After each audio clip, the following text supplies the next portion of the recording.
A couple days ago, I decided that I was much too happy with the current state of my life. I had way too much time to be productive and see friends. It was terrible. So, I quit my job, ran down to my local music shop, and bought a guitar. I'm a musician now. It's only been a couple days, but I can say with certainty that all the happiness I previously felt has gone away. I am a shallow husk of a man, and I love nothing. Anyways, now that I quit my job, I gotta make sure this music thing puts food on the table. I tried playing some gigs at my local venues, but the crowds didn't seem to really appreciate my stuff. I asked my ex-con uncle, and he told me how all the big bands did it back in his day, by signing backbreaking contracts with exploitative labels in exchange for publicity and pennies. But it's not the 70s anymore, and due to inflation, I can't live off pennies. So essentially, I have to find a place where my music can be cheaply released, quickly shared, and easily accessible.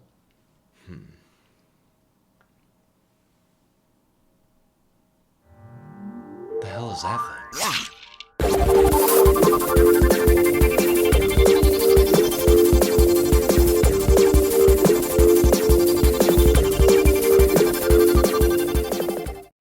Just found out about the internet.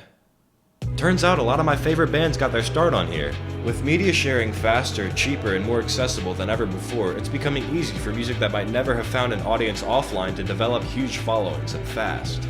One of my favorite examples of this new age phenomenon, and also one of my favorite bands of all time, is Sweet Trip.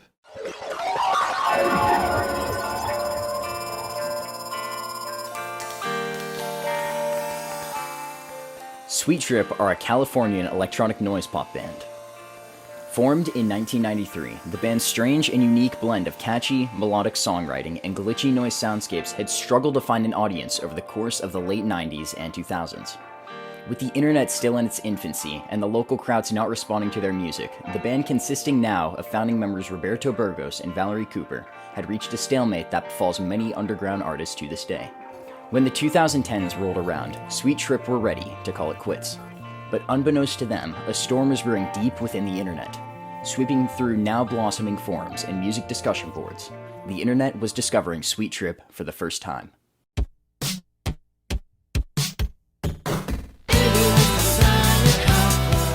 Velocity, design, comfort. The band's sophomore album, released in 2003, was the first to turn heads. As people online began to find and share the album amongst each other, it quickly amassed a cult following. With its forward-thinking production, rich textures, and evocative songwriting, it started to strike a chord with people that it wouldn't have been able to without a digital platform. With interest in the band growing, people began to discover their other works, like their 2009 dream pop opus, You Will Never Know Why, and their textured ambient pop debut, Halika. This internet revival of Sweet Trip's music persisted through the 2010s, completely unbeknownst to the band, until around 2016, when the pair began receiving messages through social media from fans expressing support and gratitude for their music. Roberto and Valerie were baffled to find that hundreds of thousands of people were now listening to the music they'd made a decade ago and had all but given up on. Today, Sweet Trip boasts nearly 500,000 monthly listeners on Spotify alone. They've since reunited as a band, releasing a brand new album in May of 2021, began distributing physical copies of their music and merchandise, and have expressed interest in performing live again. Their albums are considered seminal to their genres by thousands, and their story is a testament to the internet's ability to put music in the hands of those who will appreciate it.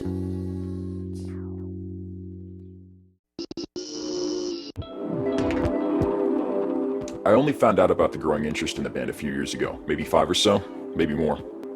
I never expected that to happen at all. After the release of You'll Never Know Why, we were still playing shows here and there, but for small audiences and in small clubs.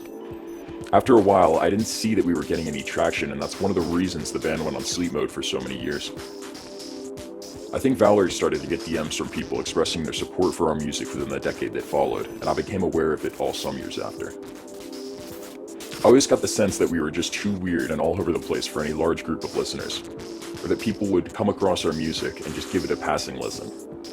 It is extremely humbling and heartwarming to find people really engaging with our songs on an emotional level, something that I always hoped would happen.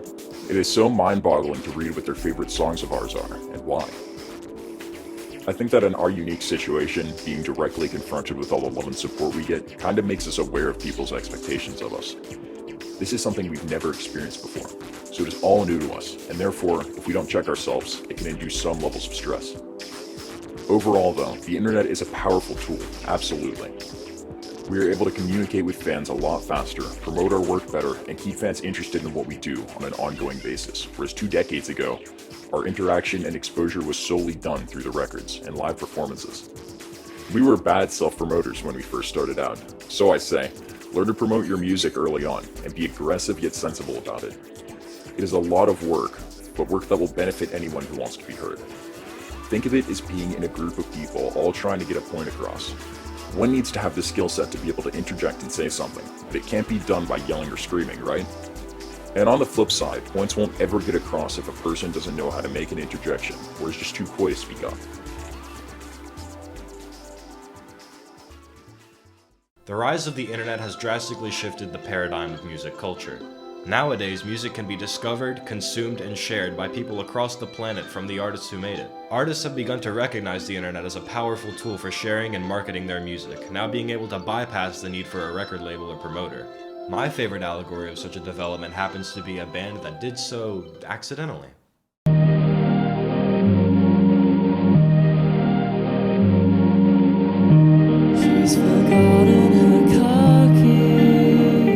Around 1999, 4 close teenage friends with amateur equipment would record a demo tape from their bedroom titled Death Metal in contrast to its serene and nostalgic contents. In 2000, the band would press approximately 30 copies of Death Metal to CD, sending several copies to record labels and others to friends.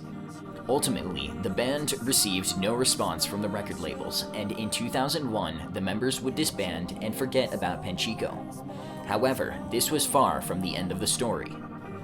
Many years passed, with the project being all but abandoned, until July 21st, 2016, when the following post was uploaded to 4chan. Hey, I picked this up because it looked interesting. I wasn't able to find any references to it online, whatsoever. Even with super obscure bands, you might expect to find it on some old MySpace page, or mentioned in some forum. Does anybody recognize the album? I have expected it to be noise pop or some vaporwave wankery. Listening to it now, track 1 is like hella lo-fi shoegaze with noise panning back and forth. This isn't some viral marketing bullshit. I'm just curious if anyone can shed some light on it, and I'm slightly excited by the prospect of owning a rare album. The anonymous user had discovered one of the original 30 copies in a record store in Nottingham. He posted pictures of the now iconic album art, as well as the track titles and the names of the band members: Owain, Andy, Sean, and John. After the 4chan post had begun to gain traction, he uploaded Death Metal to the internet in its entirety. Due to the CD now being about 16 years old, the files had been corrupted by a process known as disc rot, which had heavily crushed and distorted the sounds of the album. The album spread across music boards like wildfire. People were enamored by the music and mystery of death metal, and it was not long before the search for Panchiko began. Members of the forum scoured the album's artwork and information for any clues they could find. They plundered the nubs of MySpace and Facebook, with some individuals even calling the Nottingham record store that the CD was first found in. Eventually, after many failed attempts at finding the members of Panchiko, a member of the search party messaged yet another person named Owain on Facebook in the hopes that this might be the one. Hello.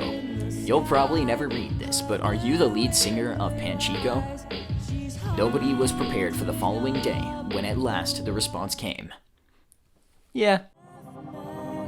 After contact was finally made with Owain, the band would become aware of the cult following that death metal had miraculously built. The internet rejoiced at the mystery of death metal being solved, and the album would become one of the great tales of internet music history. Today, Panchiko have made a return to music. They have since re-released the music of death metal, remastered and free of disc rot. They have also released their Kicking Cars EP, which was recorded around the time that death metal was. They have announced that they are back together as a band and recording music again, and will begin a UK tour in December. Their story is a brilliant allegory of the power and influence of internet music culture.